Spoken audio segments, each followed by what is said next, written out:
So let's talk about a situation with gaming that has continued to evolve over the last probably decade and a half, maybe even 2 decades. And that has to do with basically the biggest issue in gaming right now and how we could get to just a breaking point overall in the industry. We're going to discuss that here today. So if you guys enjoy the video, make sure to hit the like button and subscribe if you're new here to the Spawn Wave channel.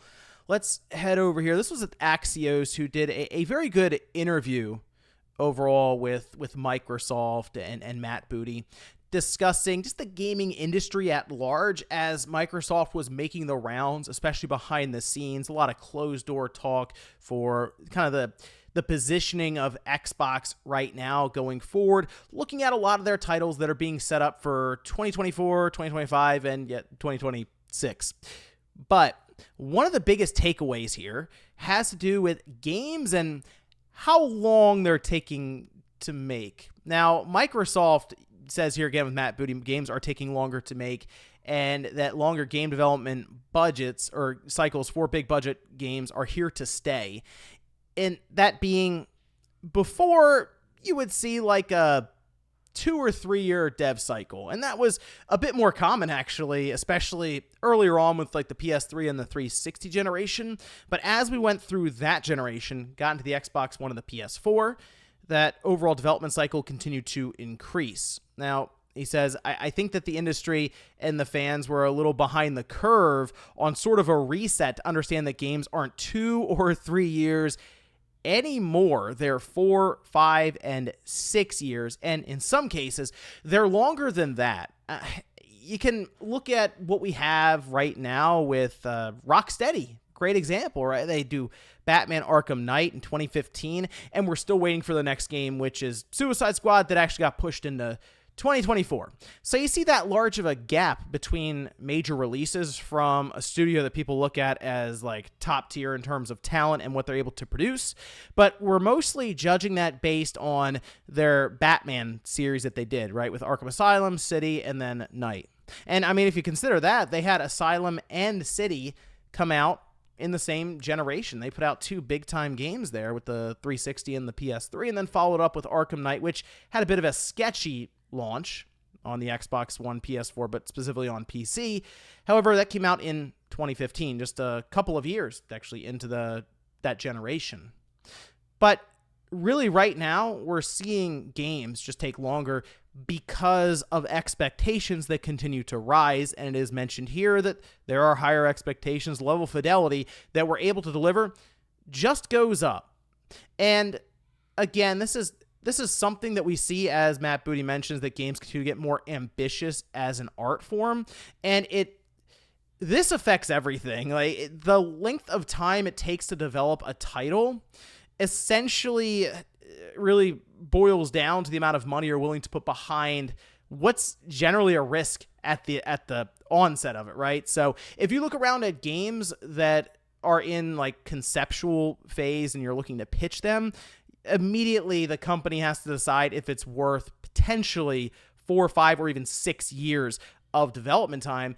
And considering that will also basically outline the budget you would need, the amount of money, which also continues to go up alongside of the length of development, some of these publishers and developers are going to be less inclined to try more creative ventures, we'll say, take more risks, right? And that's something I've been kind of concerned about as we've gone along, because I feel like the gaming industry was much more creative from larger publishers and developers back with the Xbox, PS2, and GameCube generation as opposed to now. I mean, it's been a pretty obvious trend that's kind of changed as we've gone through with the 360, PS3, and Wii. Maybe in the last time things were fairly creative, and now it feels like because these games are taking so long, we just have a lot of publishers, developers kind of playing it safe. I know people will look at Rockstar with Take-Two as a big example, and you see those memes of the graphs that get thrown up there. Like, look how many Grand Theft Auto games they used to make. Look how many they make now, which really is just GTA 5. GTA 5 came out in, 2012, 2013, right on the 360 and the PS3, and went to PC and all that. But It came out there, and we've basically skipped the entirety of the PS4 and the Xbox One generation, and we're now about to be 3 years into the PS5 and the Xbox Series generation, and we're still waiting for the reveal of Grand Theft Auto 6. We're not even like coming up on the release of it. We're just waiting for them to officially announce it outside of screenshots and in development footage getting out there. And it's not even like just one company that this is happening with. Nintendo is even starting to figure this out themselves. And while they do try to have smaller games, if you look at the grand scheme of things, AAA game being their newest Zelda title, you might look at some of their smaller games, whether it's a 2D project or like a Metroid Dread or something, and the budget there compared to the budget for something like Tears of the Kingdom, obviously different levels, but Tears of the Kingdom, I mean, look at the length of time it took to get that game done, and they still used the basis of the map from Breath of the Wild, 2017 to 2023. It took Nintendo 6 years to get that game out there. And remember, Breath of the Wild was originally just a Wii U title that they were creating, and they eventually moved it over to the Switch to help launch the platform. And this is something I don't think is going to slow down anytime soon unless it's out of just necessity. I feel like a lot of favorite studios that people have that put out these big AAA experiences might get to a point where it legitimately takes 7 to 8 years to develop a game. And that means they would put out one big title every generation, which means you kind of have to make that count, which also plays into the entire situation that people are really noticing now. And that's the push for post-release spend, right? Generally in the live service or games as a service category, people keep seeing this like, man, why are these companies trying to make it? Well, if you're spending this much time and you really only have one shot per generation just about, you might as well make it count. And in that case, they can try to build up an overall player base that can also help them kind of develop the game going forward. And you can end up with a game like Destiny 2 that is still ongoing, and they keep releasing downloadable content. They have the microtransactions attached to it.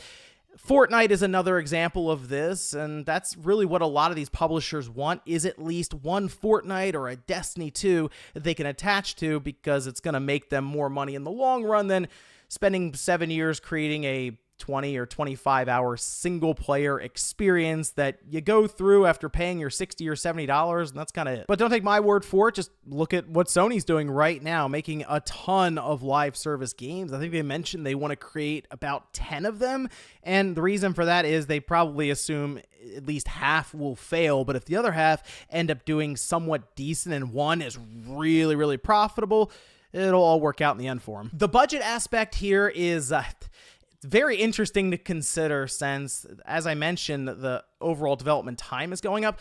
The budgets are getting absolutely out of control, and it's correlated to the amount of time a game is in development, because the big cost is having to pay for developers to create the game. So the longer you have to pay them, the more money it's going to take. And I mean, we're hearing out of some of the documents that are being filed with like the CMA for Microsoft and Activision Blizzard that there are publishers right now that have already spent $500 million on a project. One currently is anticipating a budget, with marketing involved, by the way, of over $1 billion. $1 billion to produce a video game. I didn't think we'd ever get to that point, like way back in the day when you're playing, I don't know, a game on your PS1 or Nintendo 64, but here we are, $1 billion to bankroll a game. I kind of think, because they were like anonymous publishers, I kind of feel like that's GTA 6, because let's face it, you roll out GTA 6, you have a newer version of GTA Online that probably has different microtransactions built in above what we already have with GTA Online. They'll make that money up, that's pretty clear. But again, you start to look at these budgets, less and less chances will be taken, and that basically means you got to look to the indie scene to see stuff that is truly revolutionary and unique. Now, I mentioned that this could get to a point where it has to change out of necessity, and part of that, I think, has to do with the diminishing returns, because clearly they're discussing the fidelity, how great these games can look in motion with even animation and other things. But I feel like with the diminishing returns really creeping in now, and people are kind of looking at frame rate more so than the visuals themselves. At least that's a lot of the talk online. I do believe that the mainstream still puts more emphasis and focus on visuals for a game, even sometimes more so than gameplay.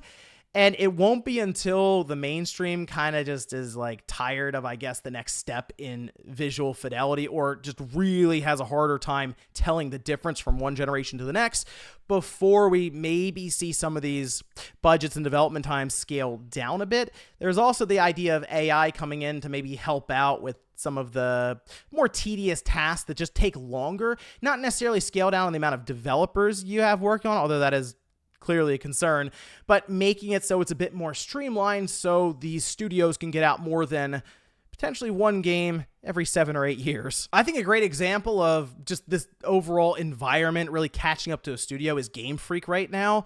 Pokemon Scarlet and Violet is just a busted up game that they still haven't patched, and I just don't think they're going to be able to necessarily survive in that 3-year window where they keep trying to churn out the next mainline Pokemon game. But these are just some of my thoughts after seeing and going through this interview between Axios and Matt Booty. And I do believe this is going to be more and more of a conversation coming up as we go along with budgets and development time, especially as people start to look around and notice that some of their favorite big studios are producing one game every 7 or 8 years. And I'll be curious to see what they're able to come up with more or less as a solution. Is it to just have a ton of studios and that's what happens? You get one game per generation from them? Or is it the idea of scaling back and spending 3 or 4 years making a game that maybe isn't this big open world 50 or 60 hour experience, or them trying to lean into all the live service games? Let me know what you guys think about this, though, down below. Thank you so much for watching, and I'll see you next time.